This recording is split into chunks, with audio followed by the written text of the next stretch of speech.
Hello, everyone. I am the daughter of second-generation Palestinian immigrants. I was born in Dubai, but I am not a citizen of the United Arab Emirates because you do not acquire citizenship in Dubai unless your parents were original nationals. So I'm not Palestinian either because of the political situation in Palestine. Nobody got any Palestinian identification in the last few decades. So that meant that I spent well over 2 decades in the country that I was born and raised in, feeling like an outsider and a foreigner. And I couldn't shake it off. I couldn't shake that feeling off no matter what I did. And when I got a chance to move to Ireland, I jumped at it. You know, it was an opportunity to start a new life, to build a family. And I did. And within a year of moving to Ireland, I knew I was home. I can't explain why. I still have no clue what was the cause of it, but I knew I was more at home in Dublin than I ever had been in Dubai. And I suppose the soul knows where its home is. So in view of that, I decided that I would work on becoming an Irish citizen. And the application to gain your Irish citizenship takes a few years. So I applied for the citizenship, but also decided that I had to do my homework and become a real Irish person. So I studied the country and its people and its ways. I worked on my accent. I used to have a really Oxford accent, so this is good.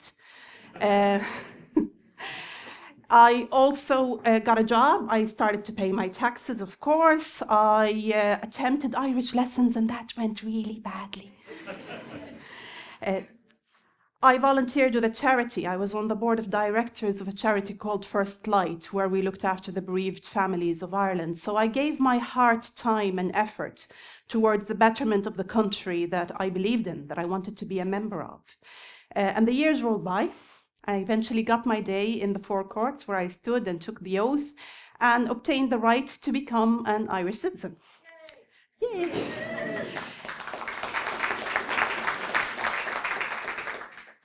Since that day, I get asked on almost weekly basis, where are you from? And I reply, I'm Irish, knowing fully well that an inevitable second question was on the way. Oh no, where are you really from? And that second question, ladies and gentlemen, is what I'm going to talk about today. The question of where I'm really from stems from a mindset that identifies the Irish look as one that's stereotypically monochromatic, probably freckled. More importantly, it's a look that is outdated, and I'll tell you why it's outdated. Over the last 10 to 15 years, we've been welcoming into our country people from all over the world, immigrants, foreign workers, EU citizens, a lot of whom have left as soon as the Celtic Tiger crumbled, but a lot of whom have stayed, and the Central Statistics Office proves that many of them actually claimed this country as their second home, stayed, built a new life, became Irish citizens, had Irish children. In the same period of time, we have also been loving and adopting children from African and Asian countries. Sans freckles, you know. And we've been bringing these children up as our own, as Irish children who wouldn't know themselves to be anything else. If we do not have the conversation now, and if we do not start redefining what the look of the Irish is, these children, these Irish children, my own daughter included, are going to very shortly move into secondary education, higher education, the job market, and get asked where they really come from. And that isn't fair. We have lots of theories about the Irish identity. We like to romanticize it and think about it. But one of my favorites was from Seamus Heaney, where he theorized of this quincunx of the Irish identity. And now, in fairness, he was talking about the literary identity of Ireland. But I think it applies here.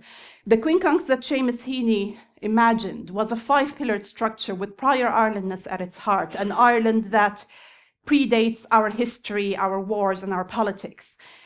Surrounding it were towers in the north, south, east, and west, Joyce's, Yeats, MacNeice's, and Edmund Spencer's in Kilcormain Castle in Cork. And he theorized that from the top of each of these towers, we look at a very different Ireland than we would have had we been standing on another one. Kilcorman Castle represents the Anglicization of Ireland that had its effects on our identity and on our culture. The Protestant Irish had also their effects and their own unique aspect of what Ireland looks like. Joyce saw a modern, contemporary country. Yeats wanted the revival of the traditions of the Celtic, each one of them unique in their Irishness, and yet all Irish.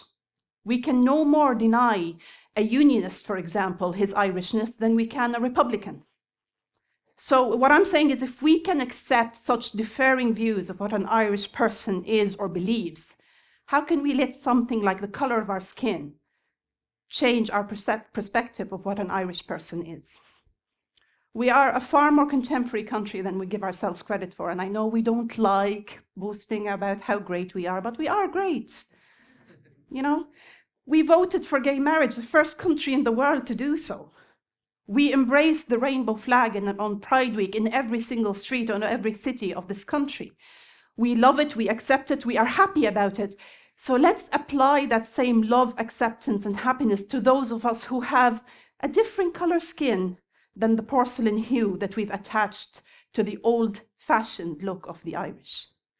So what I'm asking of you today is to just reflect on what you perceive to be an Irish look. What do you think an Irish person should look like? Because this is something we need to do now before it's too late, before the conversation happens around fixing a problem that we could have sorted out from the very beginning. And the next time you meet somebody who's Irish and maybe looks like me, or maybe a bit darker, please don't deny them that Irishness. Please don't ask them where they really came from. Affirm it and accept it. And if you are really curious, because I know we're nosy and we like to get our noses in everybody's business, ask them about their heritage. I can see that you're Irish, or I know you're Irish. Tell me about your heritage. Tell me about your background. Tell me about your ancestry. It's only a little step, a very small one, but it's where change begins. Thank you very much.